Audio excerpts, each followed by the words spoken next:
Bismillahirrahmanirrahim. Assalamualaikum warahmatullahi wabarakatuh. Alhamdulillahi wa kafa. Wassalatu wassalamu ala rasulillahil mustafa wa ala alihi wa sahbihi wa man wafa wa ba'd. Faya ahbaballahi wa ahbaba rasulihi sallallahu alaihi wasallam. Usi nafsi wa iyyakum bitaqwallahi faqad fazal muttaqun fala tamutunna illa wa antum muslimun. Faqala ta'ala ya ayyuhalladzina amanu taqullaha haqqa tuqatih wa la tamutunna illa wa antum muslimun.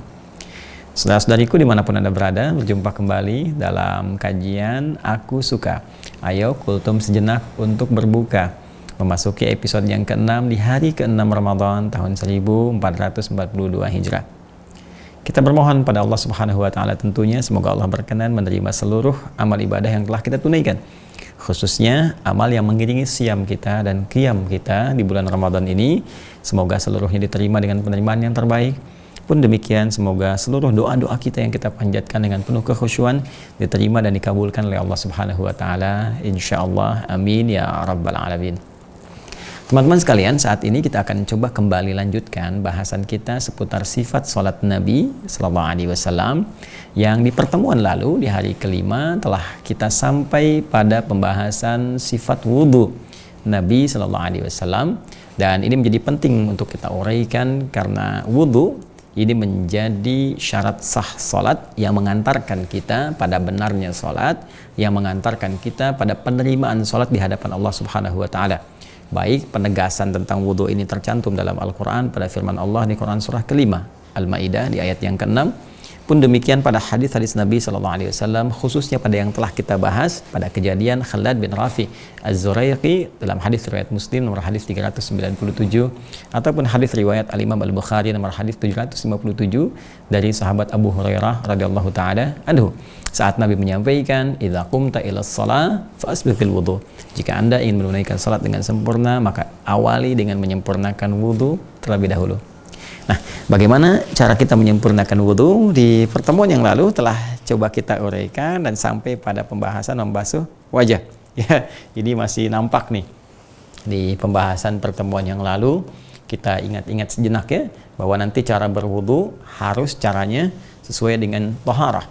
Ya, harus sesuai dengan taharah yang memadukan tiga unsur utama, yaitu al-husnu, an-nadhafah, wad-diyah. Kalau kita gabungkan ini, maka ini menjadi taharah. Bersih luarnya, suci dalamnya. Karena itu pembahasan tentang wudhu itu senantiasa dicantumkan oleh para ulama, termasuk para ulama hadis dalam kitabut taharah, seperti Al-Imam Muslim. Ini saya tuliskan kemarin ya, menyantumkan pembahasan di kitab beliau Sahih Muslim pada pembahasan kitab At-Taharah. Dan dalam kitab At-Taharah ini beliau menguraikan tentang bagaimana esensi wudhu yang kita tunaikan menjelang melaksanakan salat. Nah, wudhu dengan taharah ini termasuk nanti penegasan dari Allah Subhanahu wa taala di penghujung firman-Nya di surah Al-Maidah di ayat yang ke-6, di penghujung ayat yang ke-6. Allah menyampaikan, "Walakin yuridu liyutahhirakum." Ya, Allah tidak menginginkan memberi beban pada kalian dalam berwudhu ini, tetapi menginginkan kalian untuk bertaharah. Ya, untuk membersihkan kalian, menyucikan kalian. Karena itu, sifat wudhu ketika kita tunaikan tidak boleh terlepas dari sifat taharah ini.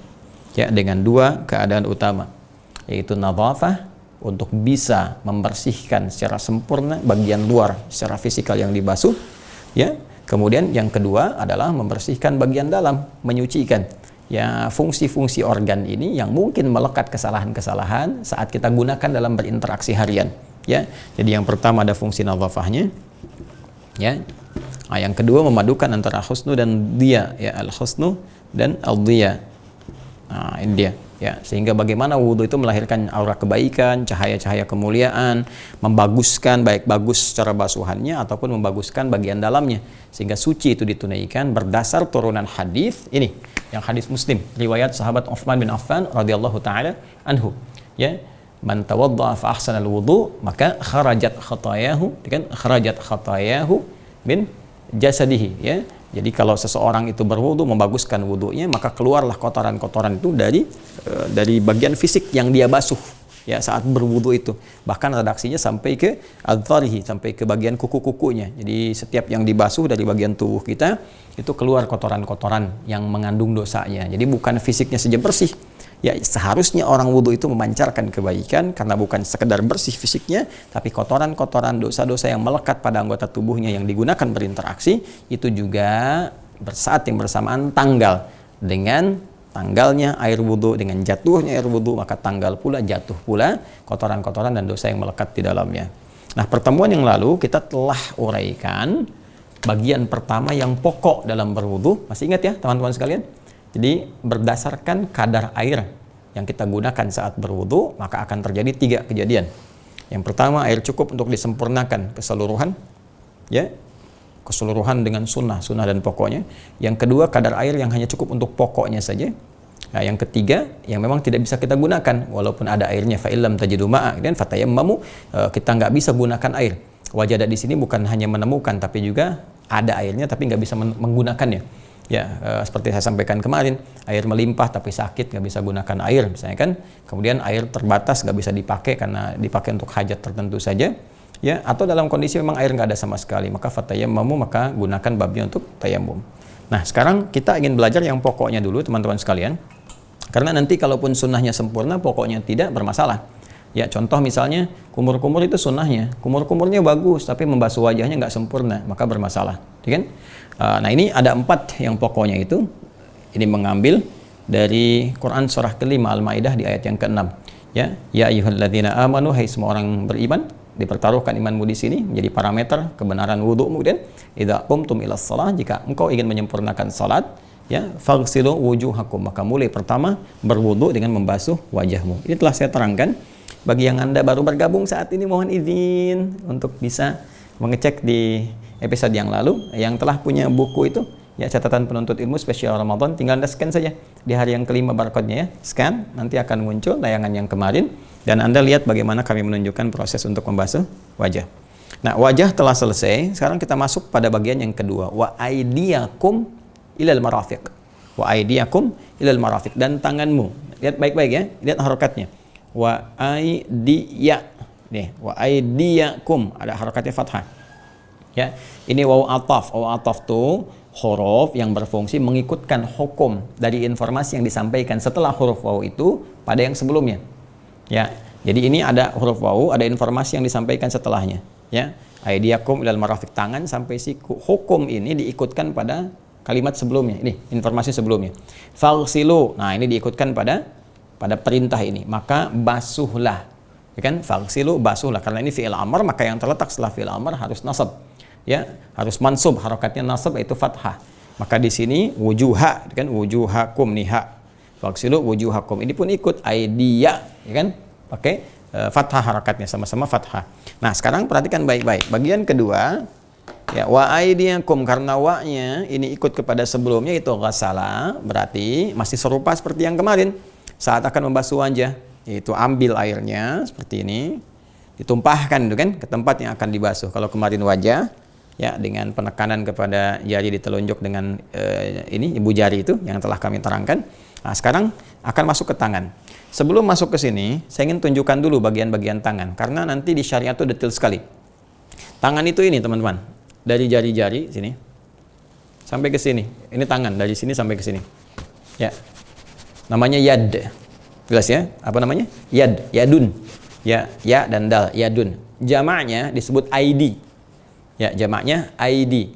Ya, hamzah, ya, dal, ya. Yadun jamaknya ID. Dari sini sampai ke sini. Paham ya? Nah, jadi di sini karena bentuknya untuk banyak, untuk orang-orang beriman, banyak kan nggak mungkin tangannya cuma satu untuk satu orang saja, tapi banyak. Maka di sini dijamakkan aidiyakum. Jelas ya?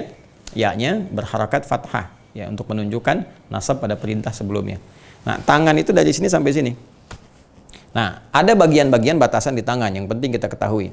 Contoh, ini jari-jari disebut asabi'. Asabi'. Ini kaffun. Ya, kaffun. Ini bagian dalam ini ya. Bagian dalam ini kaffun. Telapak. Kemudian di sini pergelangan. Ya, pergelangan terus rusghun. Ra, sin, ghain, rusghun. Ya. Kemudian sampai ke sini. Siku, mirfaq, jamaknya marafiq. Ya, mirfaq jamaknya marafiq. Paham ya? Baik, mirfaq jamaknya marafiq, sampai ke sini nanti katif, ya, dada sampai bagian sini. Ini sodrun, yang ini katif, ya, sampai ke pundak kita ini. Baik, sekarang lihat baik-baik teman-teman sekalian. Fokus baik-baik. Indahnya dalam syariat Islam, begitu detil dalam menuntun kita beribadah, yang menunjukkan ini bukan rekayasa manusia. Ini sudah pasti aturan yang di luar nilai-nilai kemanusiaan. Ya, ini pasti di luar pemikiran manusia. Wajar karena semua ajaran yang kita kerjakan dalam Islam, ibadah kita semua bersumber dari petunjuk Allah Subhanahu wa taala.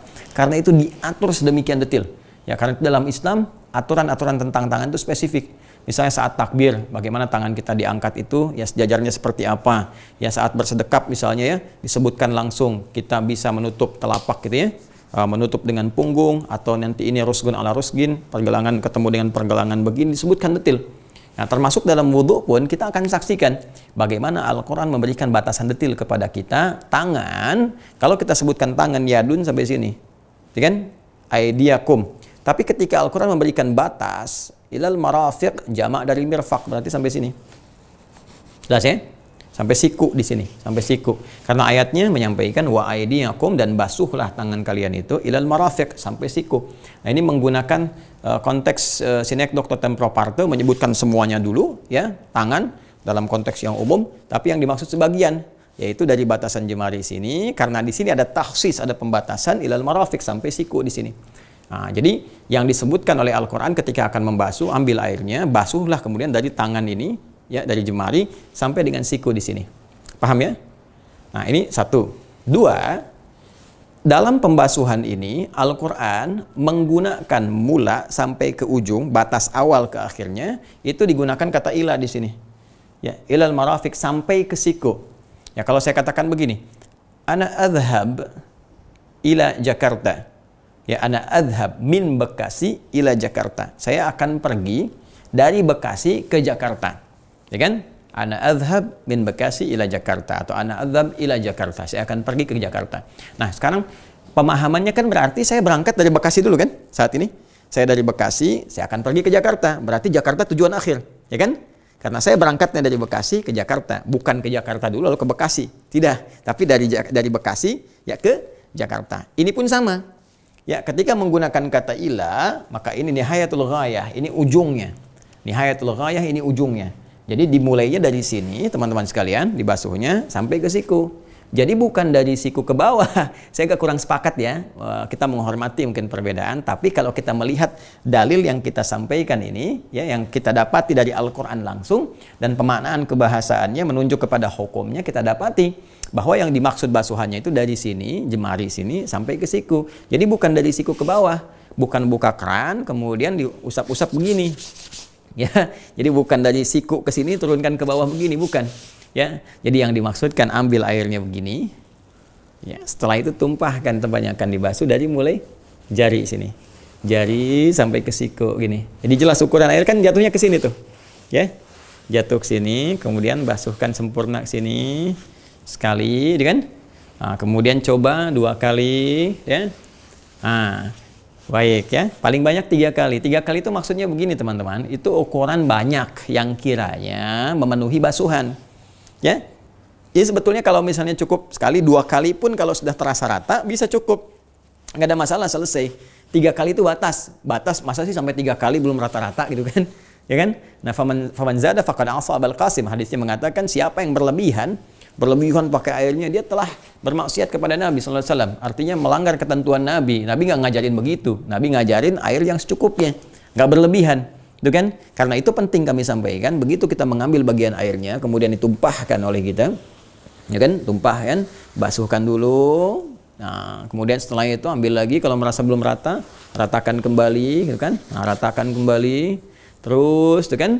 Nah, kalau kita belum merasa meratakan, terus sampai dengan 3 kalinya itu. Ya, baik. Nah, penting teman-teman untuk disadari bahwa, saya mau tanya begini. Ini dari jari ini, kemudian sampai tangan sampai siku, yang sering kita gunakan beraktivitas itu yang mana? Ini kan? Ya kan? Hah?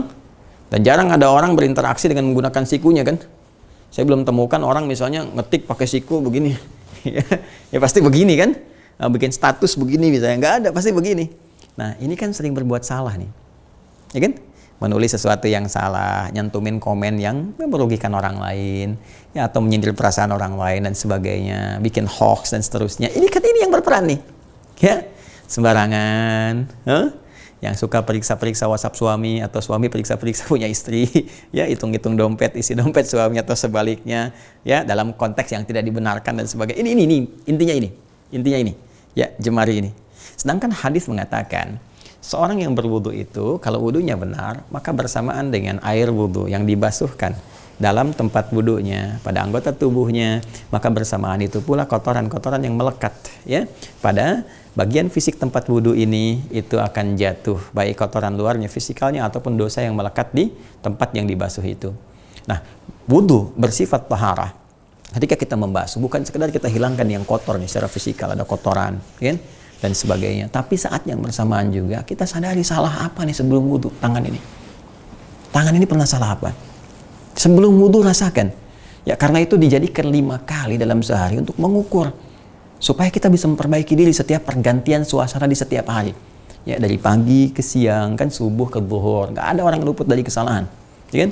Kemudian zuhur ke asar, asar ke maghrib, maghrib ke isya. Nggak ada orang luput dari salah. Kalau benar begini cara wudunya teman-teman sekalian, ini tangan pasti jadi tangan yang baik. Setiap saat, karena setiap kotoran yang melekat, salah yang melekat, zuhur ke asar punya salah nih. Kita bersihin, kita ingat-ingat, kita mohon ampun pada Allah, ya Allah. Mohon ampun ya Allah, jadikan tangan ini tangan yang baik, selalu menyentuh pada yang baik, terhindar dari maksiat pada yang jelek-jelek. Ini harusnya begini. Jadi mustahil ada tangan orang wudu itu bisa digerakkan pada hal-hal yang maksiat, mustahil. Tangan orang wudu itu mustahil dipakai korupsi. Ya, tangan orang wudu mustahil dipakai mencuri, mustahil digunakan untuk berbuat maksiat. Mustahil. Karena tangan taat itu mustahil akan mengerjakan maksiat di saat yang bersamaan. Ya, jadi ini bagian yang kedua, wa aidiakum ilal marafiq, tangan sampai dengan siku. Jelas ya? Kemudian yang ketiga, teman-teman sekalian, masuk ke sini, wamsahu bi ru'usikum. Nah, ini menarik sekali. Jadi setelah di sini faghsilu, kan? Dari kata ghasala.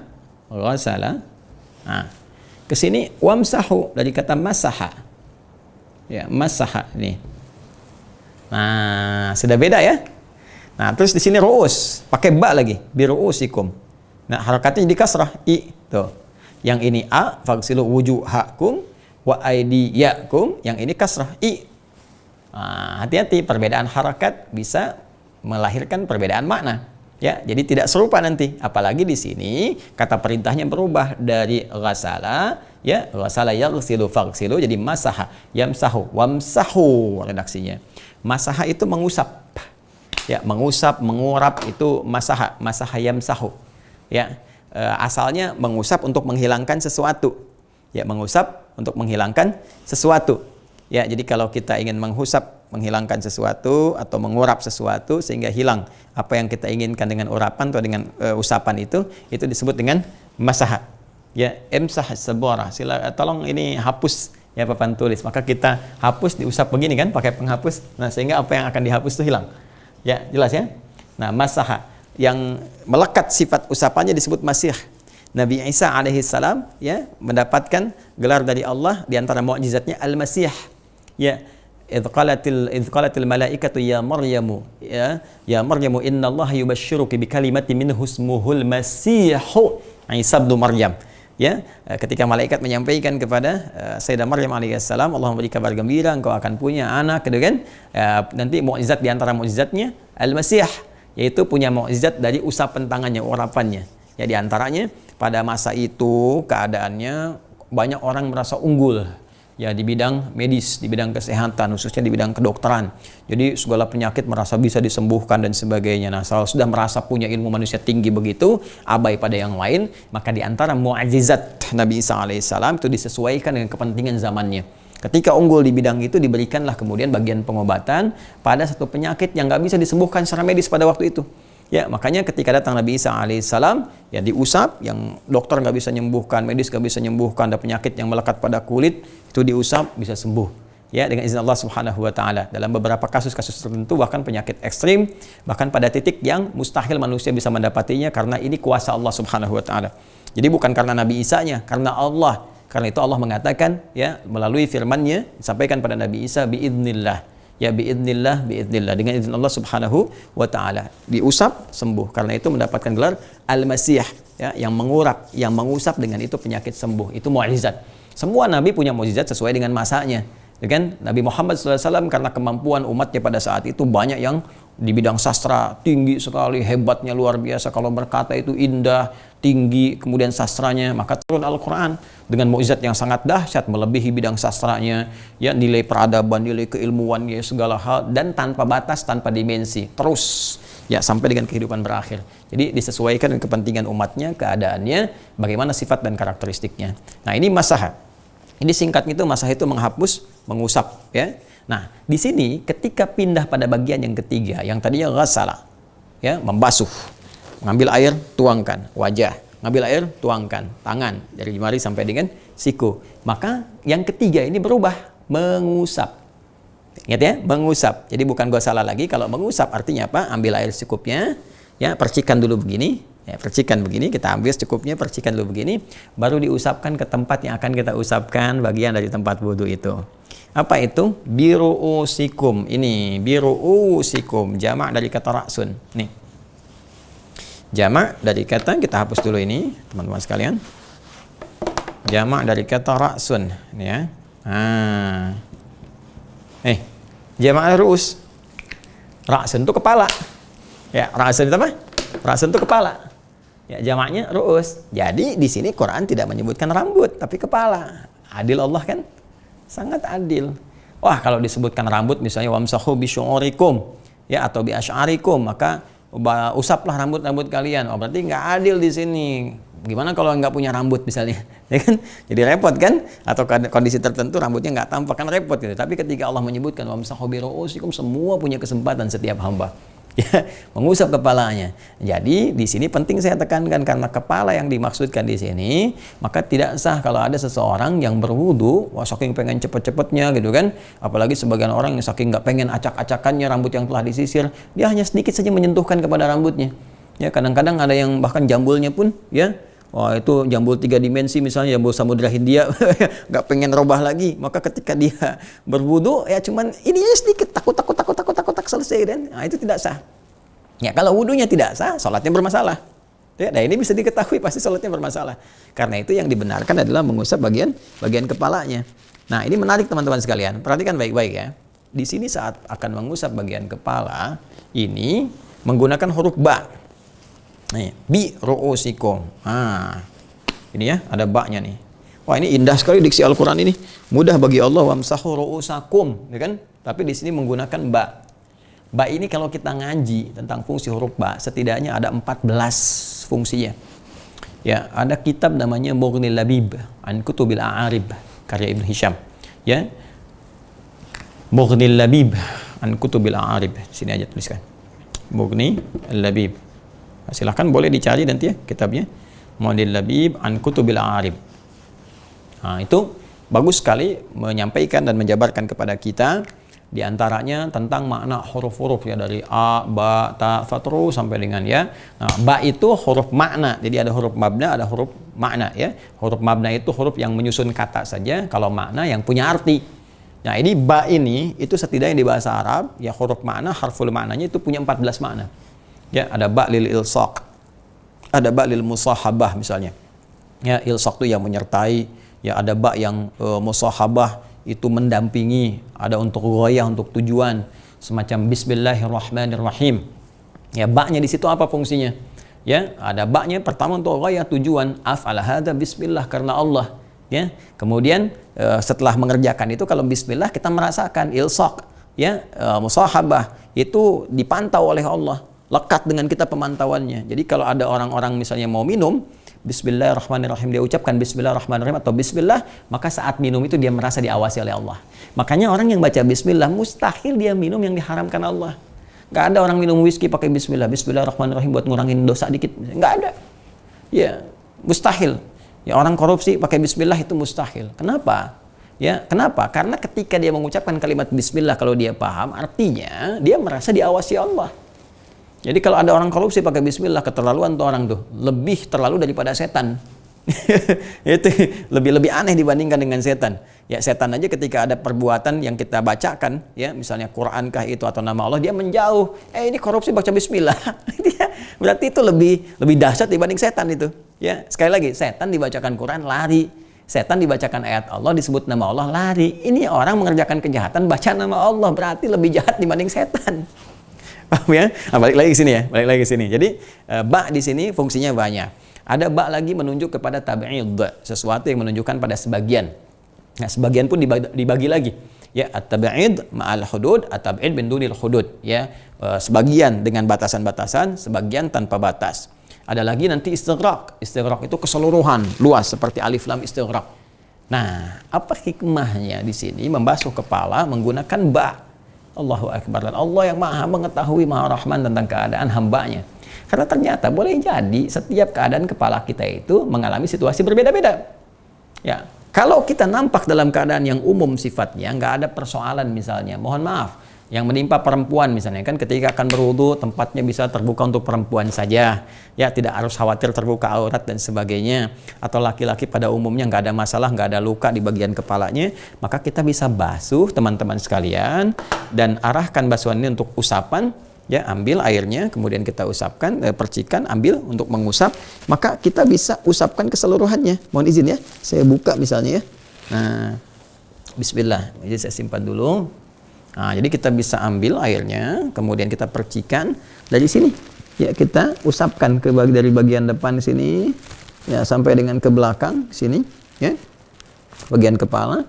Lalu kita kembalikan lagi ke depan. Nah, kurang lebih demikian, ya. Ambil, percikan, kemudian bagian depan sini. Nah, ke belakang sini, bagian kepala, ya, dibalikan lagi ke depan sini. Jelas ya? Nah, itu mengusap. Baik, nanti ada di riwayat lain bisa langsung ke telinga ya. Tapi nanti itu kita ambil pokoknya dulu, nanti kalau kita sempurnakan di akhir tambah dengan sunnah. Nah, ini kalau tidak ada persoalan. Nah, kalau sekiranya ada persoalan misal qadarullah ya, qadarullah ada ujian misalnya kan, ada satu penyakit di kepala. Ya, ada sakit tertentu yang nggak boleh kena air misalnya. Nah, maka ba ini sangat berperan. Ya, jangan langsung tayamum, ba sangat berperan. Anda bisa ambil airnya, percikan sedikit, lalu kemudian Anda usapkan ke bagian yang tidak harus terkena luka, yang masih boleh terkena air. Ya, maka misalnya bisa menggunakan bagian yang terbatas dulu. Kalau memungkinkan bagian terbatas dari sini sampai ke ubun-ubun di sini. Ya, jadi Anda usap di sini sampai ke sini. Itu sah. Ya, itu sah. Jadi sampai ke sini. Nah, ini bagian pertama. Ya, jadi at-tab'id ma'al hudud, ya ma'al had. Jadi diusapkan sampai batas di sini. Ya, kalaupun di sini ada persoalan misalnya, ya di sini kena misalnya kan karena ada musibah tertentu di kepala, nggak boleh kena air bagian ininya, maka berlaku at-tab'id min dunil hudud. Ya, sebagian tanpa batasan. Maka Anda bisa misalnya usap yang penting bagian kepala. Ini kan kepala nih, masih bisa. Ini bisa. Ini bisa. Loh kok wudunya begitu Ustaz? Anda yang harus belajar, Cepi. Ya. Jadi jangan karena nasnya begini Anda harus ikutkan kepada Anda, tidak. Agama itu bukan akal Anda, agama bukan pemikiran. Agama adalah bagian dari apa yang Allah firmankan kepada kita untuk diikuti dan memberikan kemudahan. Ya, agama datang untuk memberikan kemudahan, tapi bukan untuk dimudah-mudahkan dan bukan untuk mempersulit keadaan diri kita. Jadi kalau kita melihat orang yang wudunya misalnya begini, ya ini yang diusap begini atau ini diusap, ini husnudzon, oh mungkin di kepalanya ada luka atau ada apa sehingga dia mengusap yang lain. Jangan Anda katakan aliran lain tuh, bid'ah tuh. Bukan di situ bid'ahnya, Anda yang belum tahu ilmunya. Ya, maka penting kita untuk belajar. Termasuk akhwat misalnya. Ya, akhwat. Kalau akhwat itu perempuan. Ya, kalau laki-laki ikhwan. Baiknya kalau laki-laki ikhwan. Jadi jangan sampai para akhwat siap. Nah, itu laki-laki, ya. Jadi laki-laki ikhwan. Kalau digabungkan laki-laki dengan perempuan ikhwah, ya. Nah, kan akhwat pakai kerudung kan? Nah, di kerudung kadang-kadang ada satu kondisi situasi yang ketika dia akan berwudu misalnya, mohon izin, mohon maaf ya ada kondisinya yang nggak terbuka sepenuhnya atau nggak bisa buka kerudung sepenuhnya gitu kan. Nah, Anda bisa mengambil bagian airnya kemudian diusapkan bagian kepala di sini. Ya, itu sah hukumnya. Itu sah hukumnya. Ya, misal kalau di pesawat agak kesulitan dibuka semuanya gitu kan, tapi ini bisa disingkap di dalam karena sendirian, tapi ini sulit bisa. Ya, ini untuk dibasuh kemudian bagian kepala cukup begini. Ya. Nah, ingat ini namanya masaha. Kalau nggak salah, ambil air, tumpahkan di kerudung begini. Puk, repot kan? Makanya indahnya Allah menggunakan kata masahwamsahu birausikum dan usap. Ya, dari bagian kepala itu. Paham sampai sini? Ingat, itu baru nadhafahnya. Sekarang untuk mendapatkan cahayanya gimana? Diyanya, husnunnya, taharahnya. Maka coba kita pikirkan, ingat-ingat kembali dosa apa sih yang sering dicerna oleh pikiran kita. Ini kan jembatan nih, pikiran akalnya jembatan dari hati kita yang memberikan perintah. Ya kan? Hati ini kalau baik terus dicerna ke dalam pikiran kita, langsung ditembuskan sepersekian detik nyambung ke seluruh organ tiga. Seluruh organ kita, kaki bergerak, tangan beraktivitas, mata memandang, cepat sepersekian detik. Tapi kan banyak juga keadaan-keadaan tertentu yang membuat pikiran kita itu jadi salah langkah. Ya, salah berpikir, salah menyimpulkan. Karena salah berpikir itu akhirnya salah bertindak. Ya, salah menduga, ya pikiran yang salah karena praduga disebut dengan su itu kan jelek. Ya, menduga itu dugaan dzan, maka ada muncul istilah su'udzan. Itu kan? Hati-hati, ada husnudzan, ada su'udzan. Nah, itu sesuatu yang salah. Bahkan Allah menegaskan inna ba'dadh-dzan itsm. Ya, sebagian dari dugaan itu, sebagian dari prasangka itu kan dari pikiran kita. Ya, dari suasana hati kita, tembusan ke pikiran kita, jadi menyangka. Jadi ketika orang mengatakan gini, nggak nyangka ya Ustadz Adi, nah itu sedang nyangka. Jadi ketika Anda mengatakan nggak nyangka, itu sedang nyangka. Ya, maka ada beberapa suasana pikiran kita yang kadang mesti dibersihkan. Pikirkan kembali, ingat-ingat, saya salah pandang nih pada istri saya salah menyimpulkan pada anak saya.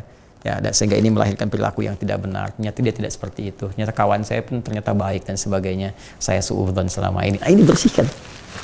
Ini ternyata dari pikiran yang bersih itu lahirlah kemudian tindakan-tindakan yang mulia, yang bersih, yang baik. Maka wudhu itu sebetulnya indah, teman-teman sekalian. Luar biasa indah. Jadi kalau orang benar wudhunya tuh, cukup wudhu pasti baik. Asal benar wudhunya. Ya, asal benar wudhunya. Yang terakhir, yang keempat adalah diantara yang pokok itu kembali wa arjulakum. Nah, ke A lagi nih, wa arjulakum. Nah ini. Wa arjulakum. Ini kan waghsilu wujuhakum A. Faghsilu wujuhakum A wa aydiyakum A. Wamsahu biru'usi I. Ya. Nah, terus terakhir muncul lagi wa arjulakum. Yang keempat. Ini kan wawunya kemana nih nyambungnya? Tadi kan saya sebutkan di awal kan, wawu ini ataf. Huruf yang mengikutkan ya hukum pada informasi yang disampaikan setelah huruf itu kepada kalimat sebelumnya. Sebelumnya ini kan mana nih? Apakah yang ketiga, ke yang kedua, ke yang satu? Ya, lihat harokat setelahnya. Jadi setelah huruf waw ini ada kalimat, lihat harokat sebelum akhirnya. Kalau ini kan kata ganti kum itu. Ya, lihat wa arjula. Nah, karena inilah maka ikutnya ke sebelumnya sama dengan yang dua. Berarti ikut ke yang satu ke sini. Faghsilu. Kalau ini wa arjulikum berarti ikut ke sini. Nah, karena inilah berarti hukum untuk membasuh kaki arjul, ya jamak dari kata rijlun, kaki. Hukum untuk membasuh bagian yang keempat yang pokok yaitu kaki, karena ini sama-sama harokatnya A, berarti ikutnya ke sini ke faghsilu. Kalau dia I, berarti ke wamsahu di sini karena pakai ba setelahnya di sini, ya kan? Nah, karena dia menggunakan fathah, ya wa arjulakum berarti hukum membasuh kaki itu sama dengan hukum membasuh wajah. Membasuh tangan sampai siku, sama-sama dibasuh bukan diusap. Ya, artinya apa? Artinya proses membasuh kaki itu mengambil airnya kembali, ya, lalu ditumpahkan di tempat yang akan dibasuh. Yuk, sambil duduk biar kelihatan lebih jelas gitu kan? Bagaimana kita akan membasuh kaki? Lihat teman-teman sekalian ya, fokus ya. Wa arjulakum ilal ka'bain. Ya kan? Kaki sampai mata kakimu. Ingat, sampai mata kaki. Jadi dari kaki di sini sampai ke sini. Jadi bukan dari mata kaki dulu diturunkan, ya, dari kaki di sini, ya. Nah, makanya ketika kita akan basuh ini kita ambil airnya dulu, fokus baik-baik, ambil air, ya. Biasanya di Arab kan suka ada tempat untuk duduk ya, di tempat wudhunya itu, atau beberapa masjid di Indonesia juga ada yang coba meniru. Nah ini cukup bagus untuk membasuh kaki supaya kita tidak mengangkat salah satu dan ada keseimbangan ya. Jadi kita ambil dulu kalau ini keran. Ya, atau bisa menggunakan misalnya gayung atau mud untuk ukuran yang cukup untuk kita berwudu seperti Nabi pernah mengajarkan. Jadi kita buka ya keran, jangan berlebihan tentunya. Saya biasanya kalau suka buka begini, ambil, tutup lagi begini. Ya, supaya airnya tidak terus mengocor atau misalnya kita kecilkan supaya tidak terlalu banyak yang keluar. Ambil begini, tumpahkan di tempat yang akan dibasuh. Ya, pertama kalau kita mau bagi tiga dulu, bagi tiga ya, bagian ini dulu, jemari untuk di sini. Ya, kemudian kita bagian ratakan ke sini sampai sini. Yang terakhir baru kita ratakan keseluruhan. Ya, 3 kali basuhan. Jadi kita ambil pertama, kita contohkan, ambil dulu. Lalu kita basuhkan ke sini. Biasanya saya demikian. Lalu ini di sela-sela dulu nih, teman-teman sekalian. Ambil. Nah, sela-sela begini. Ya, yang di sininya. Ya, pakai ini lebih mudah, pakai kelingking. Ya, kenapa nggak pakai jempol Ustadz? Kebesaran. Ya, jadi kita yang simple aja digunakan ini, teman-teman. Kalau mau panggil sini, bisa gunakan di sini misalnya kan seperti ini, ya. Atau mau boleh pakai yang kiri juga, kalau tergantung kemudahannya aja. Ini kita gunakan di sini, ya, bersihkan, Terus sampai di sini nih, ya bagian kuku nih khususnya di jempol, ya di samping-sampingnya kita bersihkan seperti ini. Nah sampai demikian. Bagian ini yang pertama, ya. Nah sehingga ini bersih ini juga sama. Awas ini ada persoalan nih di kotoran yang menyekat ya di bagian kuku ini. Ini banyak disoal. Ya, terutama juga Nabi SAW pernah menyinggungnya, ada orang yang banyak punya persoalan di alam kuburnya karena persoalan kotor saat menghadap Allah. Ya, maka ada yang mendapatkan hukuman bahkan karena menyengaja demikian. Ya, sama aja Anda beginilah, Anda datang ke tempat pimpinan dengan alas kaki yang kotor. Ya, Anda pakai sendal kotor, ada apa namanya? Ada tanahnya misalnya, atau bahasa Spanyol itu apa, letak ya. Itu jadi ada apa namanya itu, admin John ya, jadi tanah basah gitu ya, tanah basah yang seperti itulah gitu ya. Jadi Anda datang kan tuh nempel tuh di karpet tuh ya, nempel di karpet itu ke bawah kan nggak enak kelihatannya. Nah ini Anda kan sholat buka sepatu, buka alas, terus ininya kotor ya, sama aja bawa kotoran. Terus Anda tahu itu nggak Anda bersihkan, bermasalah ya. Maka basuh dulu ini, nah, terus ya seperti ini diselai. Nah kemudian bersihkan seperti ini. Satu, ambil lagi airnya. Nah, bagian yang kedua ratakan ke sini. Ratakan ke sini, bagian ujung sampai kedua mata kaki di sini. Ya, dua mata kaki ini satu, ini dua ya. Ini. Nah, kalau kita menduga belum rata, ambil yang ketiga. Ya, ambil yang ketiga, ambil lagi, ratakan keseluruhannya 3 kali. Nah, ini satu selesai. Kemudian baru pindah ke yang sebelah kirinya. Nah, ini teman-teman sekalian, penting untuk diketahui. Ingat baik-baik ya. Ingat baik-baik. Bahwa sifat yang tadi itu taharah harus ada. Jadi bukan sekedar bersih kotoran di luarnya, kita harus merasakan nih kaki dipakai langkah kemana aja. Ya melangkah kemana saja. Ingat-ingat tuh, ada yang mungkin sebelum kita wudhu ada sesuatu yang salah, langkah yang keliru, gitu kan? Nah itu kita minta kepada Allah supaya kaki kita dibimbing.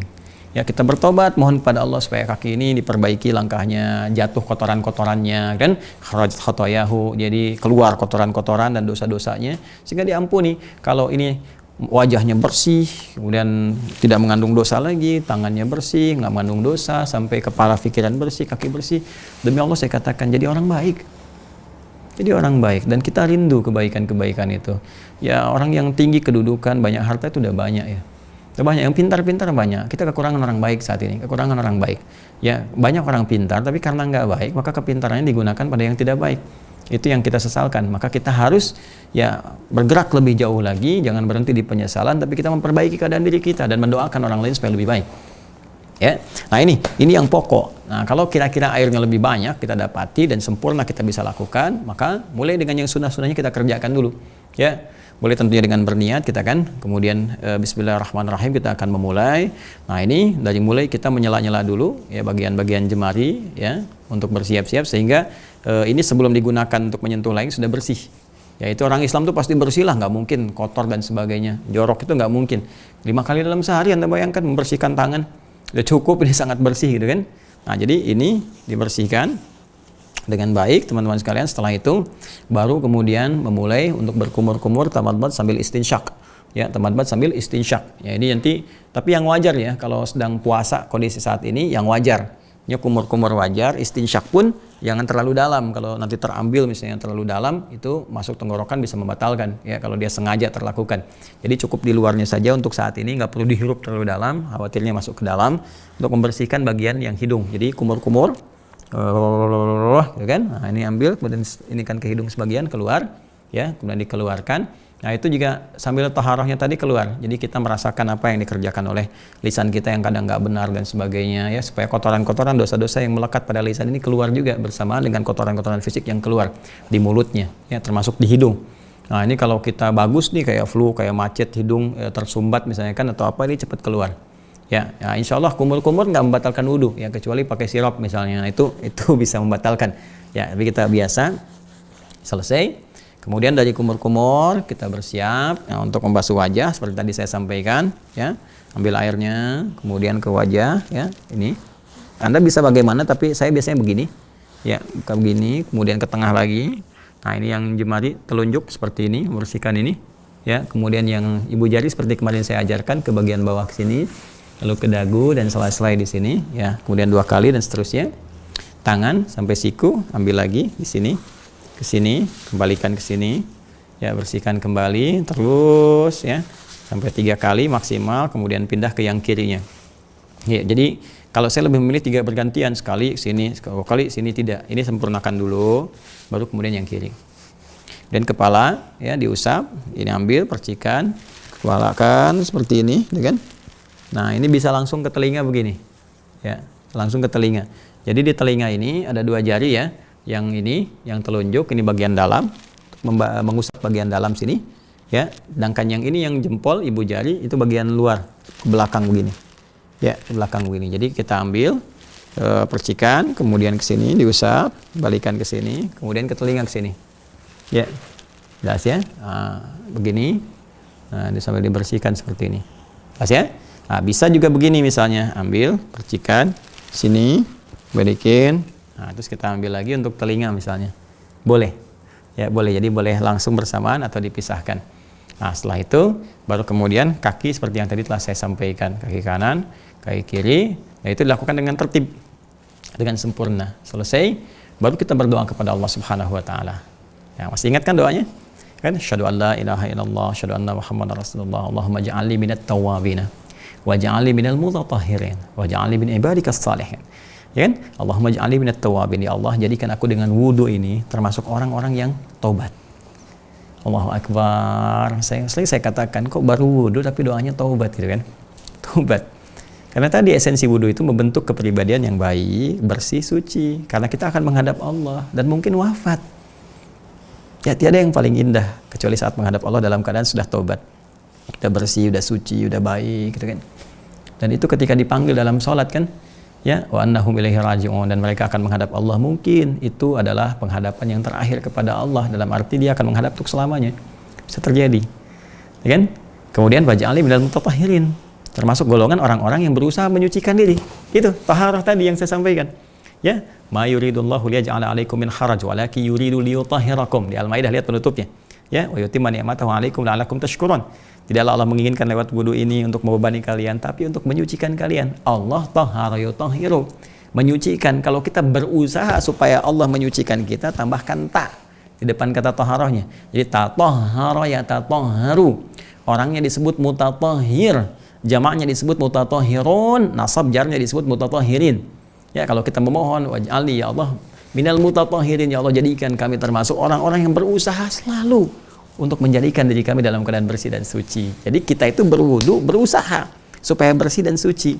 Kan? Waj'alni min ibadikas salihin. Kalau sudah taubat, sudah bersih, sudah suci, kita minta kepada Allah dijaga supaya tetap baik dan Allah ridhoi. Baik yang Allah ridhoi disebut dengan saleh. Jadi itu berurutan tiga-tiganya. Minta kita taubat dulu, ya. Itu untuk takhalli. Takhalli itu membersihkan segala yang kotor-kotor dalam diri kita, baik luar ataupun dalam. Kemudian tahalli. Tahalli itu menghiasi diri kita dengan hal-hal yang baik. Ya, toharah tadi, kemudian tajalli, menampakkan segala yang baik itu dalam perilaku kita.